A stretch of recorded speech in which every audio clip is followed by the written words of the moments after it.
नमस्ते दोस्तों, मैं घनश्याम अपने गुरुकुल ऑनलाइन एकेडमी में आप लोगों का स्वागत करता हूं। अगर आप हमारे चैनल पर नए हैं तो हमारे चैनल को लाइक, शेयर और सब्सक्राइब जरूर करें। आज हम आप लोगों को जो व्याकरणिक ज्ञान का सीरीज चल रही है उसमें जो दूसरा टॉपिक बनता है वह संज्ञा, उसको लेकर आए हैं। इस सीरीज में हम देखेंगे पूरा व्याकरणिक जो टॉपिक होता है उसका पूर्ण रूप से हम अध्ययन करेंगे और हम एक डीपली क्लास के साथ इसका व्याख्या करते चलेंगे और आप लोग हमारे चैनल से जुड़े रहिए और इसका जो है आप लोग नोट्स ज़रूर बनाते चलिएगा। इस सीरीज का हमारा जो दूसरा टॉपिक होगा वह संज्ञा होगा। अभी तक हम संज्ञा क्या नाम है वर्ण विचार का टॉपिक जो पढ़े थे और वह वर्ण विचार का जो टॉपिक था यह 6 क्लास में मैंने देखा, हम लोग देखे थे।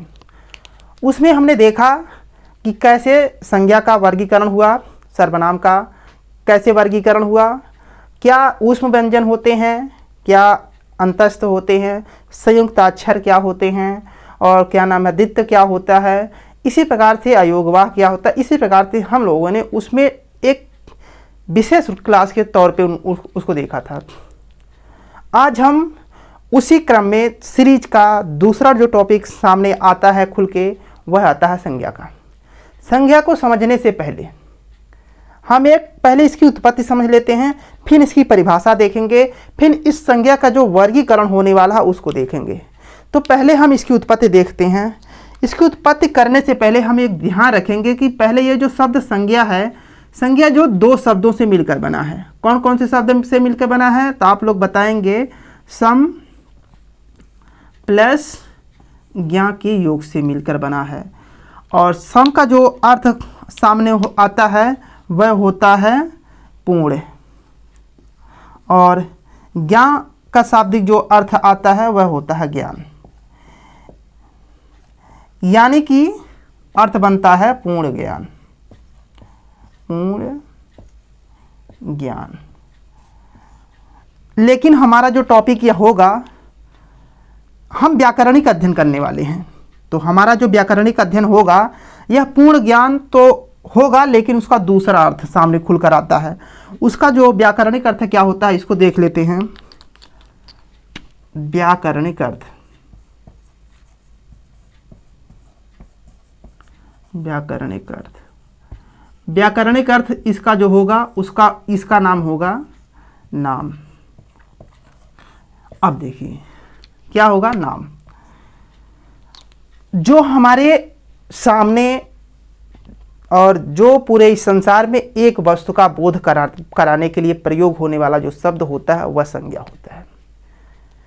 कहने का मेरा तात्पर्य है कि जो हमारे सामने है या जो हमारे सामने प्रेजेंट टाइम में नहीं है लेकिन वह संसार में सिर्फ एक ही है, उसके लिए जब हम किसी शब्द का प्रयोग करते हैं उसको हम किसी शब्द से जानते हैं तो वह संज्ञा शब्द से जानते हैं।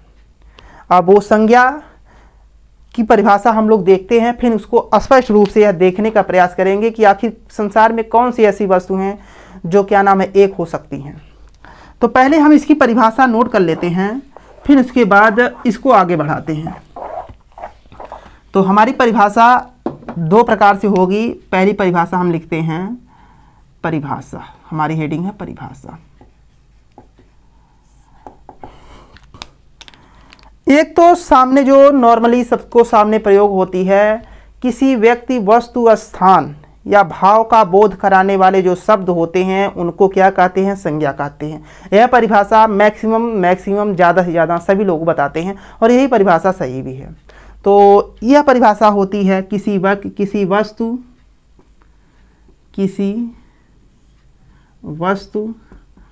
अब वस्तु क्या होती है अभी हम इसको स्पष्ट करेंगे। स्थान, प्राणी, किसी वस्तु, स्थान, प्राणी, भाव, जो फीलिंग होती है, भाव आदि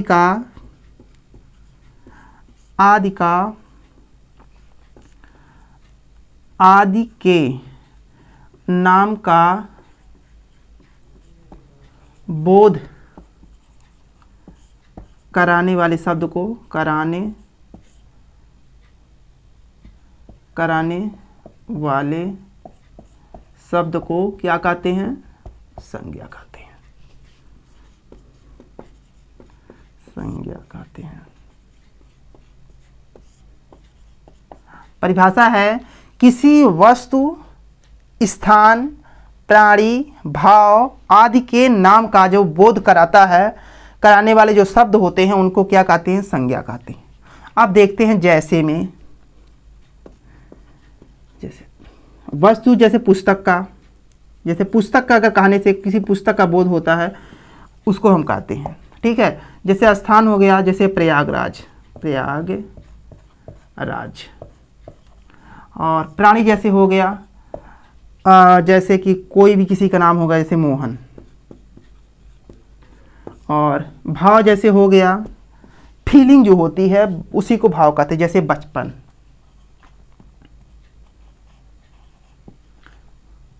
आदि को जो बोध कराते हैं, जो ये सब होते हैं, इन्हों को हम क्या कहते हैं? संज्ञा कहते हैं।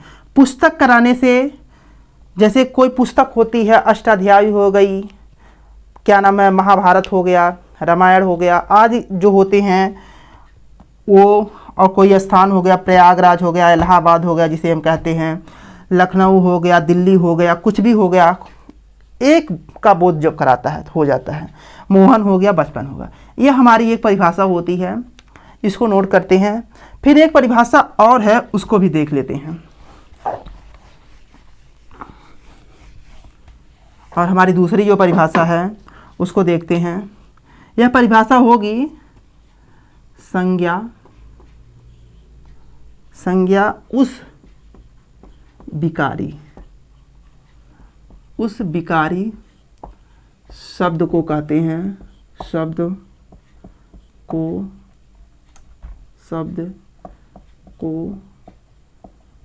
कहते हैं,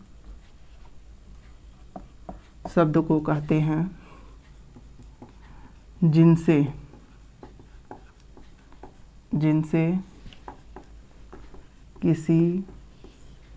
जिनसे किसी विशेष वस्तु, भाव और जीव के नाम का बोध होता है। आप लोग ध्यान दीजिएगा, संज्ञा जो हो, संज्ञा उस विकारी, अब विकारी क्या होता है इसको अभी हम देखते हैं। संज्ञा उस विकारी शब्द को कहते हैं जिससे किसी विशेष वस्तु, जैसे कि पुस्तक हो गया, कोई वस्तु हो गई, महाभारत जैसे पुस्तक हो गई, किसी वस्तु, भाव, बचपना, बुढ़ापा और जीव के नाम, जैसे राम, श्याम, मोहन, घनश्याम इत्यादि का जो बोध होता है उसे क्या कहते हैं? उसे हम संज्ञा कहते हैं। क्या कहते हैं? उसे संज्ञा कहते हैं। अब एक प्रश्न सामने उभर कर आता है, अभी सर आपने बताया कि ये विकारी क्या होता है। विकारी उस शब्द को कहते हैं जो मौका पाते ही अपने आप को परिवर्तन कर डाले, उसी को क्या कहते हैं? हम विकारी कहते हैं। विकारी उस शब्द को कहते हैं जो मौका पाते ही आपके अपने आप को परिवर्तन कर डालते हैं, उसी को विकारी कहते हैं। जैसे अगर देखा जाए, बालक सोता है, थोड़ा सा अगर हम इसमें आगे पीछे करते हैं, जैसे विकारी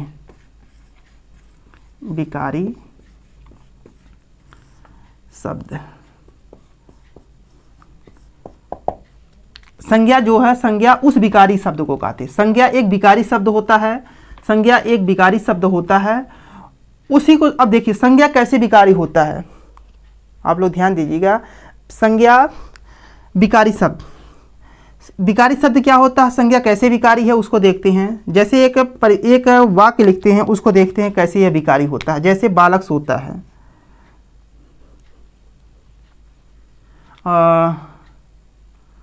जैसे लड़का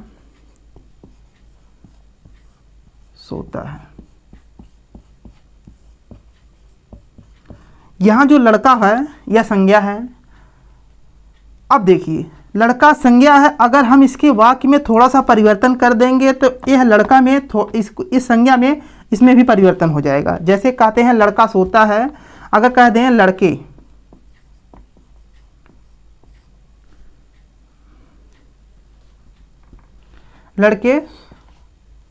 सोते हैं। हमने थोड़े से वाक्य को परिवर्तन किया कि संज्ञा जो है अपने आप को पूर्ण रूप से परिवर्तित कर लेती है। इसीलिए जो संज्ञा होता है विकारी शब्द होता। आप लोग ध्यान रखिएगा दोस्तों, ये जो संज्ञा, अब प्रश्न एक बार बना था कि इनमें से कौन सा शब्द विकारी है या इनमें से कौन सा शब्द विकारी नहीं है। पहले हम जो है विकारी कितने होते हैं इसको देख लेते हैं, फिर उसके बाद हम क्या नाम है संज्ञा की टॉपिक को आगे लेके चलते हैं। तो अब ध्यान रखिएगा, अब एक थोड़ा सा हेडिंग आप लोग उसी में नोट कर लीजिएगा नीचे, क्योंकि ये प्रश्न मैंने देखा है कई बार एग्जाम में प्रश्न बना है और आप लोगों को पता होगा कि ये टॉपिक जो है विकारी शब्द का जो आए दिन कहीं ना कहीं प्रश्न बनता है। आप लोग ये देखिएगा, विकारी शब्द कितने प्रकार के होते हैं, कितने प्रकार के होते हैं। आप लोग बताइएगा 4 प्रकार के। विकारी शब्द कितने प्रकार के होते हैं तो आप लोग बताइएगा 4 प्रकार के। अब वह कौन कौन से शब्द होते हैं इनको हम देखने का प्रयास करेंगे। जो विकारी शब्द होता है वह 4 प्रकार का होता है। कौन कौन से? पहला जो हमारा होगा संज्ञा, जो दूसरा होने वाला है वह सर्वनाम होगा, सर्वनाम, और तीसरा जो होने वाला है विशेषण होगा, विशेषण, और चौथा जो होने वाला है क्रिया। ये जो 4 शब्द होते हैं विकारी शब्द होते हैं। थोड़ा सा मौका पाने के बाद अपने आप को पूर्ण रूप से परिवर्तित कर लेते हैं, इसीलिए इन 4 को विकारी शब्द कहते हैं। एक बार एग्जाम में प्रश्न बना था कि विकारी शब्द कितने होते हैं, तो आप लोग स्पष्ट रूप से कह सकिएगा कि विकारी शब्द 4 प्रकार के होते हैं। कौन कौन से होते हैं? संज्ञा होता है, सर्वनाम होता है, विशेषण होता है, क्रिया होता है। संज्ञा को हमने देखा कि कैसे ये विकारी है, कैसे समय पाने के बाद अपने आप को बदल लेता है। जैसे लड़का सो रहा है तो थोड़ा सा परिवर्तन करने के बाद उसमें देखेंगे कि लड़के सो रहे हैं। जो संज्ञा लड़का है इसमें थोड़ा सा परिवर्तन करने के बाद यह देखेंगे कि परिवर्तित हो जा रहा है, इसीलिए हम विकारी शब्द कहते हैं। उसी प्रकार से सर्वनाम है, उसी प्रकार से विशेषण, उसी प्रकार से क्रिया। इस टॉपिक को आप लोग एक बार थोड़ा सा जरूर नोट करिएगा और यह ध्यान रखिएगा कि विकारी कितने प्रकार के होते हैं। तो आप लोग बताइएगा 4 प्रकार से कौन कौन से होते हैं। संज्ञा भी होता है, सर्वनाम भी होता है, विशेषण भी होता है और क्रिया भी होता है। अब इसी क्रम को हम या इस कारण विकारी शब्द को खत्म करते हैं और उसके बाद देखते हैं संज्ञा के भेद। अब देखते हैं हम संज्ञा के भेद। संज्ञा के भेद आप लोग ध्यान रखिएगा।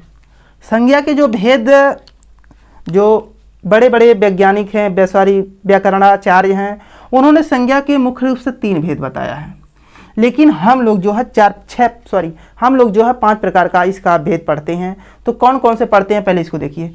संज्ञा के 3 भेद होते हैं। पहले कौन सा होता है? पहले होता है व्यक्तिवाचक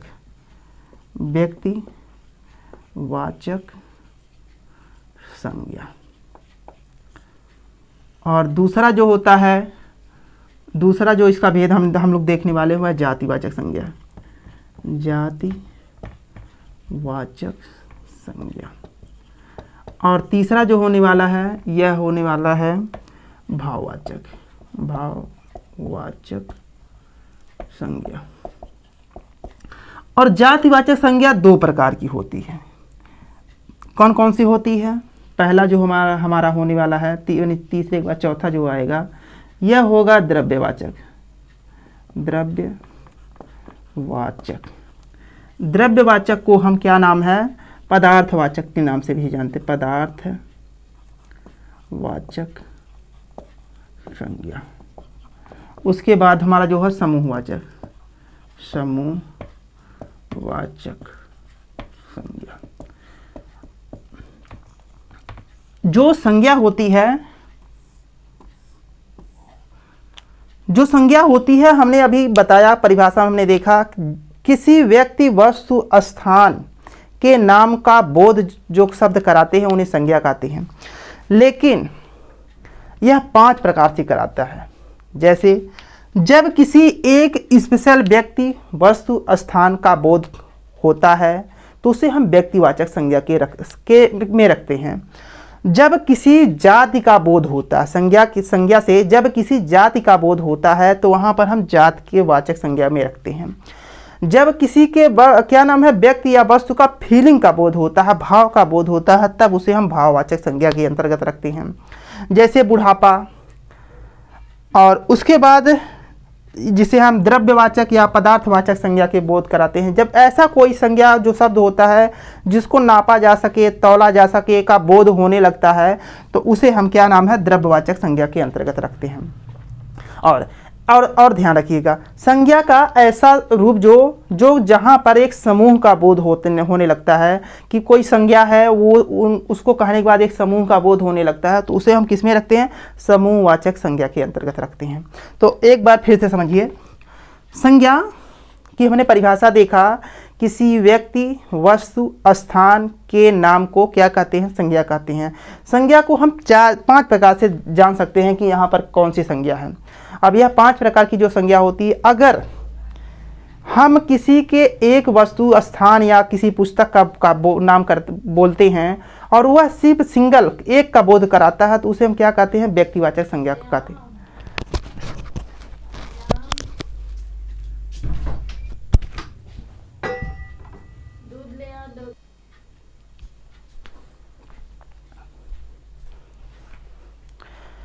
उसके बाद अगर संज्ञा के जिस रूप से किसी जाति का बोध होता है, जैसे हम अगर कहें कि बहन कहने से पूरे जाति या समूह का बोध होने लगता है तो उसे हम जातिवाचक संज्ञा के कहते हैं।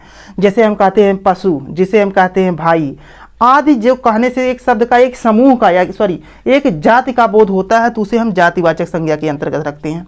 उसके बाद जो तीसरा होता है यह भाव होता है, फीलिंग होती है। जैसे हम कहते हैं कि हमसे चला नहीं जाता, हमसे उठा नहीं जाता, और बुढ़ापा आदि जो शब्द का फीलिंग का बोध कराते हैं तो उसे हम भाववाचक संज्ञा के अंतर्गत रखते हैं। उसके बाद द्रववाचक या पदार्थवाचक संज्ञा, संज्ञा का ऐसा रूप जहाँ पर संज्ञा का ऐसा रूप जो किसी को नापने या तौलने का बोध कराता है उसे हम पदार्थवाचक या द्रववाचक संज्ञा के अंतर्गत रखते हैं। और उसके बाद संज्ञा का एक ऐसा रूप भी सामने नजर आता है कि जो हम शब्द अगर कहते हैं तो उसके एक समूह का बोध होता है। जैसे कहें कच्छा, गुच्छा, दल, पुंज आदि जब कहते हैं तो एक समूह का बोध होता है। एक समूह मतलब एक से कम एक से ज़्यादा वहाँ पर लोग रहते हैं तब इसका प्रयोग करते हैं, इसीलिए यहाँ पर समूहवाचक संज्ञा कहते हैं। हम इसका हम एक डीपली अध्ययन करेंगे तो हमारा जो पहला हेडिंग होने वाली है वह होगी व्यक्तिवाचक संज्ञा। कौन सा होगा? यह होगा हमारा पहला जो हेडिंग होगा व्यक्तिवाचक संज्ञा। व्यक्तिवाचक संज्ञा को समझने से पहले हम इसकी परिभाषा को देख लेते हैं। जो व्यक्तिवाचक संज्ञा होती है, अभी हमने बताया, जब किसी व्यक्ति, वस्तु, स्थान के नाम का बोध कराता है लेकिन वह व्यक्ति या वस्तु एक हो। आप ध्यान रखिएगा दोस्तों, हमने परिभाषा लिखा, हमने देखा ऊपर कि जब किसी व्यक्ति, वस्तु, स्थान के नाम का बोध होता तो उसे संज्ञा कहते हैं, लेकिन जब किसी व्यक्ति, वस्तु, स्थान के नाम का बोध कराने के साथ साथ एक ही वस्तु का बोध हो तब वहाँ पर क्या होता है? व्यक्तिवाचक संज्ञा होता है। जैसे अगर हम कहें कि मोहन कहने से एक व्यक्ति, बालक का बोध होता है, कहें घनश्याम कहने से सिर्फ एक घनश्याम का बोध हो रहा है, और किसे कहें सीता या गीता कहने सिर्फ एक का बोध होता है, इसीलिए उसको हम व्यक्तिवाचक के अंतर्गत रखते हैं। और साथ में और ये भी देखेंगे अगर कोई स्थान हो, प्रयागराज, एक बार ऐसे सुपर टेट में प्रश्न बना था कि प्रयागराज संज्ञा के किस रूप के अंतर्गत आता है, तो आप लोग स्पष्ट रूप से कहिएगा प्रयागराज कहने से एक प्रयागराज का बोध हो रहा है, इसीलिए यह जो है संज्ञा के व्यक्तिवाचक संज्ञा के अंतर्गत रखा जाएगा। ठीक है दोस्तों, उसी प्रकार से किसी पुस्तक का अगर बोध होता है, सब आप लोग धैर्य बना के रखिएगा, पहले समझा लें, सब ये सब हम अभी लिखाएंगे। अब देखिए, जब हम किसी पुस्तक का बोध कराते हैं, वह पुस्तक एक होती है, तो उसको भी हम किसके अंतर्गत रखते हैं, तो यह व्यक्तिवाचक संज्ञा के अंतर्गत रखते हैं। तो पहले हम अब इसकी परिभाषा देख लेते हैं, फिर इसके जो आने वाले जो शब्द हैं उनको हम पहचानने का प्रयास करेंगे। तो हमारा जो हेडिंग है पहली, व्यक्तिवाचक संज्ञा। व्यक्तिवाचक संज्ञा, व्यक्तिवाचक संज्ञा किसी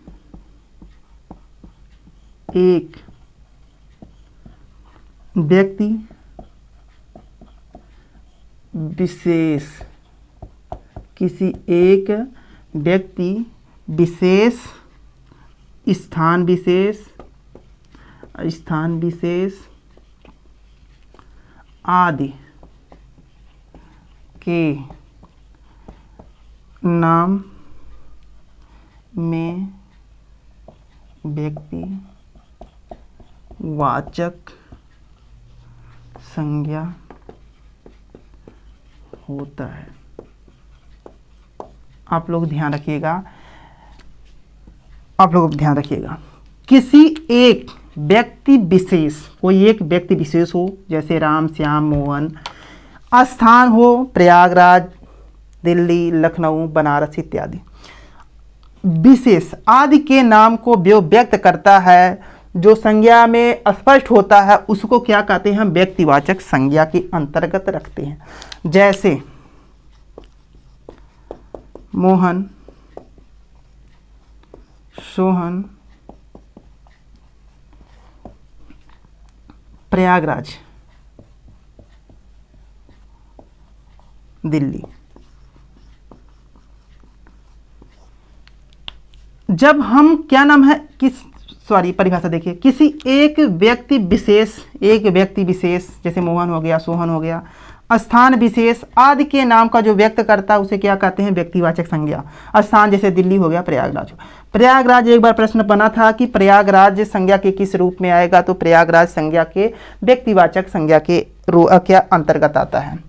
अब हम इसको स्पष्ट रूप से जानकारी करने के लिए हम इसकी पहचान एक बार कर लेते हैं। यह पहचान लगभग 5-7 प्रकार की होगी, और फिर हम देखेंगे कि पूरे पृथ्वी पर ऐसे कौन से स्थान या कौन सी पुस्तक है या कौन सा वार है जिसमें से सिर्फ एक का बोध होता है।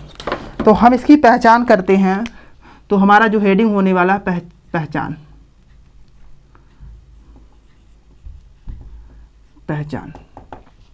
यह जो पहचान होगा,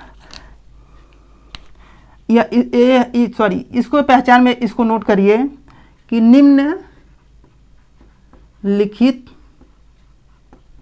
निम्नलिखित में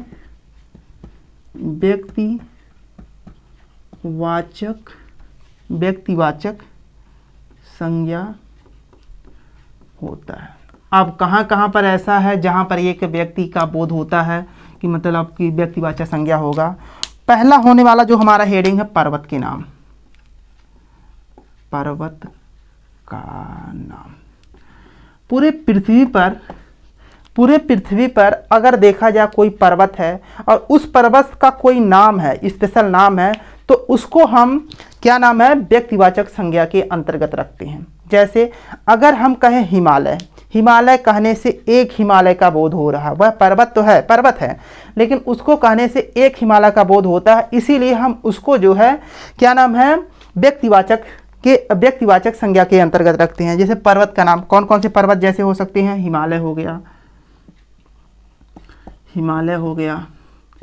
अरावली हो गई, और उसके बाद देखते एंडीज, उसके बाद जो होता है विंध्याचल।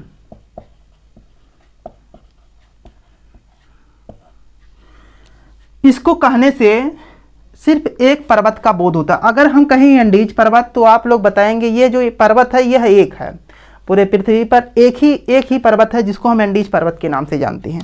अगर हम कहें विंध्याचल जो पर्वत है, जो मध्य प्रदेश का एक ही पर्वत है, उसको हम विंध्याचल के नाम से जानते हैं। अरावली और हिमालय, इन सबको कहने से सिर्फ एक ही पर्वतों का बोध होता है, इसीलिए हम इसको व्यक्तिवाचक संज्ञा के अंतर्गत रखते हैं। उसके बाद हमारा जो दूसरी हेडिंग होने वाली है सागरों के नाम।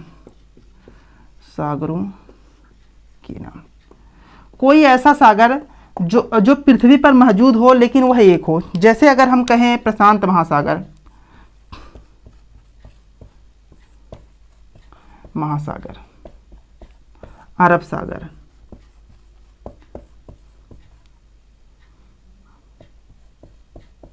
उसके बाद बंगाल की खाड़ी,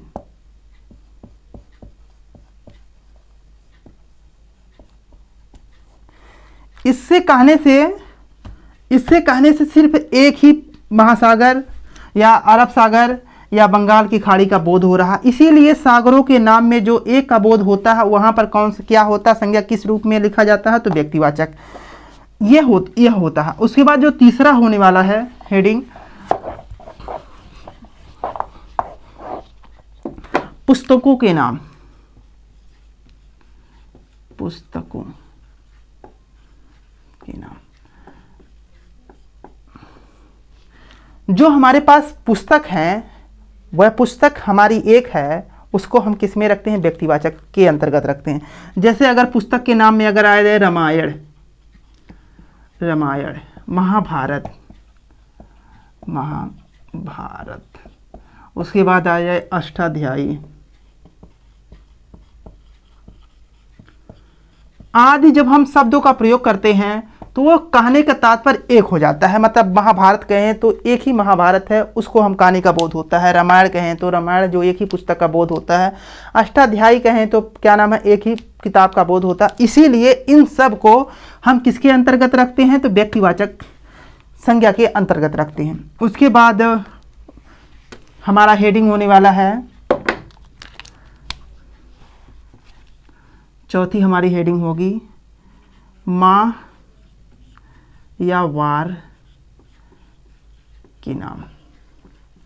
जो हमारे सामने पूरे महीने जैसे जनवरी, फरवरी, मार्च, अप्रैल होते हैं, ये इसको कहने से 1 जनवरी कहने से 1 जनवरी यानी एक ही महीने का बोध होता है, ना कि एक से ज़्यादा का बोध होता है।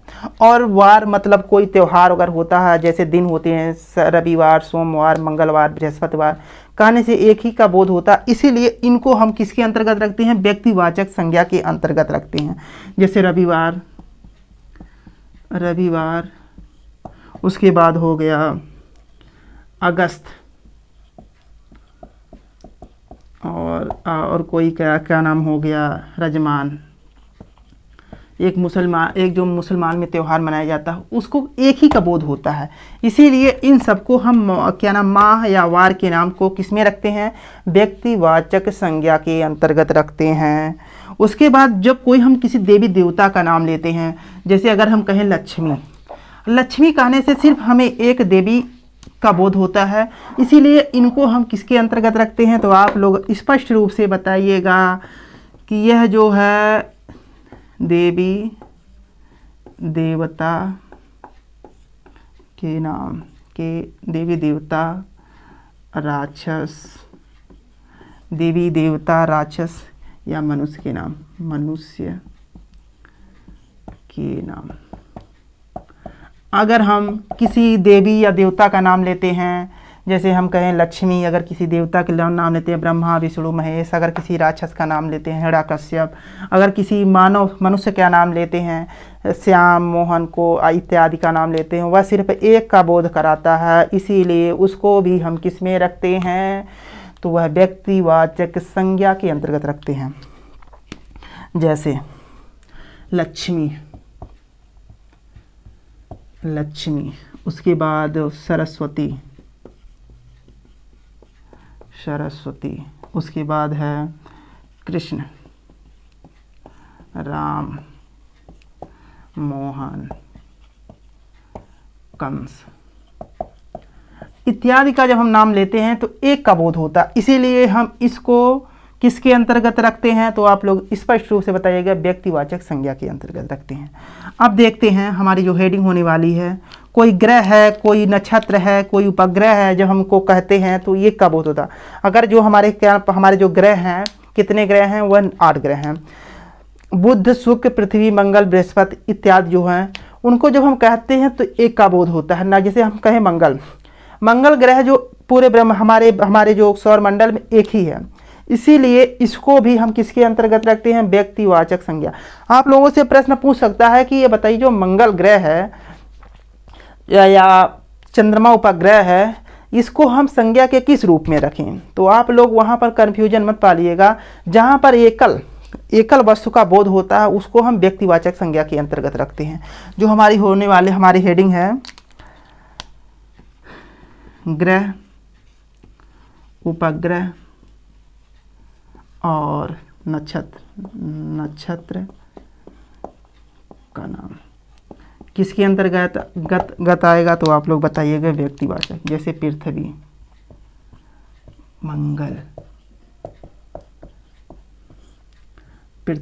मंगल, उसके बाद चंद्रमा जो उपग्रह हमारा है, चंद्रमा, उसके बाद बताइएगा चित्रा, एक नक्षत्र होता है, ठीक है, उसको बताइएगा। चित्रा एक प्रकार का नक्षत्र होता है, उसको भी किसमें, व्यक्तिवाचक संज्ञा के अंतर्गत रखते हैं। एक प्रकार का स्वाति एक नक्षत्र होता है, उसको भी हम किसके अंतर्गत रखते हैं, व्यक्तिवाचक संज्ञा के अंतर्गत रखते हैं। जहाँ जैसे हम पृथ्वी कहते हैं, मंगल कहते हैं, या चंद्रमा कहते हैं, या चित्रा नक्षत्र कहते हैं, या स्वाति नक्षत्र कहते हैं, जब हम इसका बोध हो करते हैं तो हमें एक ही वस्तु का या एक ही स्थान का, एक ही नक्षत्र का, एक ही उपग्रह का बोध होता है, इसीलिए हम इसको व्यक्तिवाचक संज्ञा के अंतर्गत रखते हैं। अब हम ये जो हम देख रहे हैं, क्या नाम है, व्यक्तिवाचक जो संज्ञा को पहचानते हैं कैसे, इसको हम देख रहे हैं। अब इसके बाद हम कोई झील हो, कोई नदी हो, कहने से जब एक नदी या किसी एक झील का बोध होता है तो उसको भी अब किसके अंतर्गत रखते हैं, व्यक्तिवाचक संज्ञा के अंतर्गत रखते हैं। जो हमारी हेडिंग होने वाली है झील हो गया नदी का नाम। जब इसको हम कहते हैं तो एक का बोध होता है। जैसे अगर हम कहें झील कोई हो गया पुष्कर झील,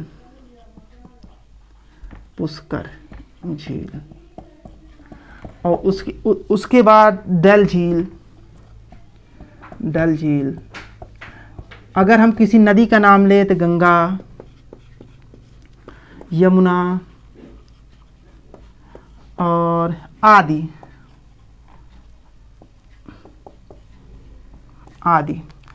जब हम कहते हैं कि पुष्कर झील या डल झील या गंगा या यमुना कहते हैं तो एकल का बोध होता है, इसीलिए जो झील या नदी का नाम होता है किसके अंतर्गत रखते हैं, तो व्यक्तिवाचक संज्ञा के अंतर्गत रखते हैं। ये हम तो बस 3-4 उदाहरण दे रहे हैं, तो आप लोग 3 ही 4 उदाहरण से मत समझिएगा, ये बहुत होते हैं, बहुत झीलें हैं, बहुत नदियां हैं भारत में। जो आप जब उत्तरी क्षेत्र में जाएंगे तो वहाँ तो सप्त सिंधु के नाम से 7 नदियां हैं, जिसमें से सिंधु, झेलम, चिनाब, रावी, सतलज, ब्यास, सरस्वती, ये जो 7 नदियां हैं, इसको भी हम किसके अंतर्गत रखते हैं। जब हम कहते हैं तो एक क्या नाम है, इसको एकल का बोध होता है, इसीलिए हम इसको व्यक्तिवाचक संज्ञा के अंतर्गत रखते हैं। अब उसके बाद देखिए समाचार पत्र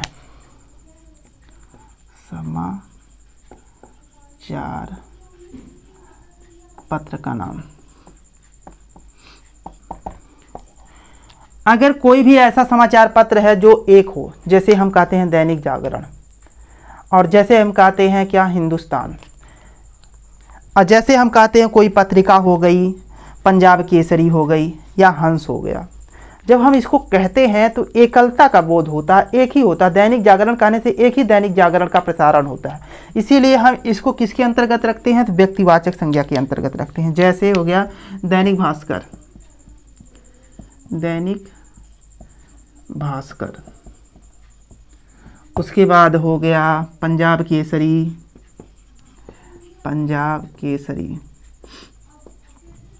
उसके बाद कोई एक पत्रिका हो गई हंस, ETC। ऐसे बहुत से पत्र या पत्रिकाएं हैं जिनका कहने से एक पत्रिका का बोध होता है, इसीलिए हम किसको इसके व्यक्तिवाचक संज्ञा के अंतर्गत रखते हैं। अब एक देखिए स्थान का नाम। स्थान का नाम आप लोग विशेष तौर से देखिएगा, क्योंकि एक बार ये सुपर टेट में भी पूछा था, एक स्थान दे दिया प्रयागराज, उसमें पूछा था कि इसमें कौन सा होगा, तो देखिए पहले नोट कर लीजिए स्थान का नाम। अब स्थान का नाम जैसे भारत, प्रयागराज,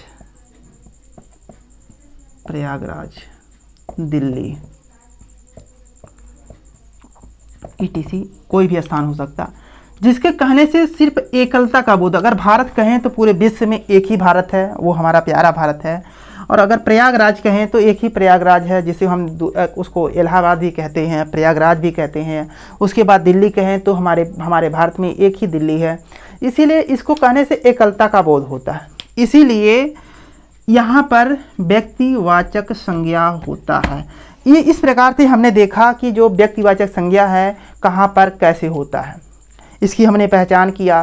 पहचान करने में हमने कहीं पर देखा पर्वत के जो नाम होते हैं, अरब सागर जो पर्वत के नाम होते हैं, हिमालय होता है, एंडीज होता है, अरावली होता है, ETC जो पर्वत होते हैं, उसको भी हम किसके अंतर्गत रखते हैं, व्यक्तिवाचक संज्ञा के अंतर्गत रखते हैं। उसके बाद हमने सागरों के नाम देखे, जैसे काला सागर, प्रशांत महासागर, बंगाल की खाड़ी, अरब का सागर। ये जो हमारे सागर का बोध होता है, इनके कहने से हम एक सागर या एक ही का बोध होता है। इसीलिए हम इसको व्यक्तिवाचक संज्ञा के अंतर्गत रखते हैं। अगर हम किसी पुस्तक का, विशेष पुस्तक का नाम कहें तो वह जो क्या नाम है, एकलता का बोध होता है। जैसे रामायण, महाभारत, अष्टाध्यायी, ETC, ऐसे बहुत सी पुस्तकें, अभिज्ञान शाकुंतलम, मेघदूत इत्यादि जो कहने से एकलता का जो बोध हो रहा, वहाँ पर भी व्यक्तिवाचक संज्ञा होगा। और क्या नाम है, कभी हम दिन, वार या माह का नाम लेते हैं, वहाँ पर भी व्यक्तिवाचक संज्ञा होता है। जैसे 12 महीने होते हैं, जनवरी, फरवरी, मार्च।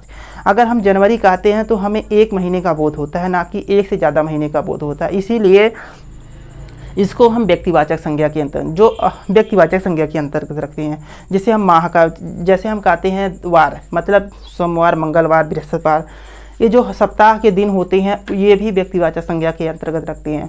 कोई त्यौहार हो गया, जैसे दिवाली हो गई, होली हो गया, रजमान का हो गया, ईद हो गया, इसको कहने से एक का बोध होता है। इसीलिए हम इसको व्यक्तिवाचक संज्ञा के अंतर्गत रखते हैं। उसके बाद जो होता है, ग्रह होते हैं, उपग्रह होते हैं, नक्षत्र होते हैं, जिसको हम कहने से एकलता का बोध होता है, वहाँ पर भी व्यक्तिवाचक संज्ञा होता है। समाचार पत्र होते हैं, स्थान के नाम होते हैं, ETC, ऐसे कुछ और भी शब्द हैं, क्या नाम है, इसको हम व्यक्तिवाचक संज्ञा के अंतर्गत रखते हैं। कभी कभी देखने को मिलता है, अपवाद में कभी कभी देखने को मिलता है कि जो व्यक्तिवाचक संज्ञा होता है वह जातिवाचक संज्ञा का रूप ले लेता है। जैसे कि अगर हम एक वाक्य पढ़ते हैं, आप वहाँ पर ध्यान दीजिएगा, भारत में जयचंदों की कमी नहीं है। यहाँ पर जो जयचंद है, ये तो क्या नाम है, व्यक्तिवाचक का बोध हो रहा है। लेकिन आप लोग ध्यान से वाक्य देखेंगे, भारत में जयचंदों की कमी नहीं, मतलब जयचंद मतलब चुगलखोरों, मतलब बहुत से ऐसे जयचंद्र हैं जो भारत में हैं यहाँ पर। इसीलिए जो व्यक्तिवाचक है वह जातिवाचक का रूप ले लेता है। यह कभी कभी ऐसा होता है, लेकिन जब वाक्य आप पढ़ेंगे तो वहाँ पर स्पष्ट रूप से आप लोगों को समझ में आएगा कि यह जो व्यक्तिवाचक है यह जातिवाचक के रूप में लेने वाला है। जैसे हम कहें, भारत में विभीषण की कमी नहीं है। विभीषण मतलब रावण का भाई, जो घर का भेदी है। मतलब हमारे समाज में मतलब कि बहुत से ऐसे व्यक्ति हैं जो विभीषण जैसा व्यवहार करते हैं, घर का भेदी करते हैं। इसीलिए कुछ स्थानों पर व्यक्तिवाचक संज्ञा जो होता है जातिवाचक संज्ञा का रूप ले लेता है। और आज की जो हमारी क्लास थी व्यक्तिवाचक संज्ञा का जो 5 भेदों में से एक भेद हमने पढ़ा व्यक्तिवाचक संज्ञा, और आज की क्लास हमारी यही है। कल हम इसको आगे बढ़ाएंगे। तब तक के लिए आप लोग इस क्लास को देखिए, दोबारा देखिए, फिर इसको नोट करिए, और फिर आगे हम इसको क्लास को आगे बढ़ाएंगे। और इससे आप लोग ध्यान दीजिएगा, जो इससे आप प्रश्न देखेंगे तो आप लोगों का अब जो लेवल होगा इसमें छांटने का, आप बेहतरीन तरीके से आप अच्छे प्रश्नों को कर सकते हैं। तब तक के लिए थैंक यू, नमस्ते दोस्तों।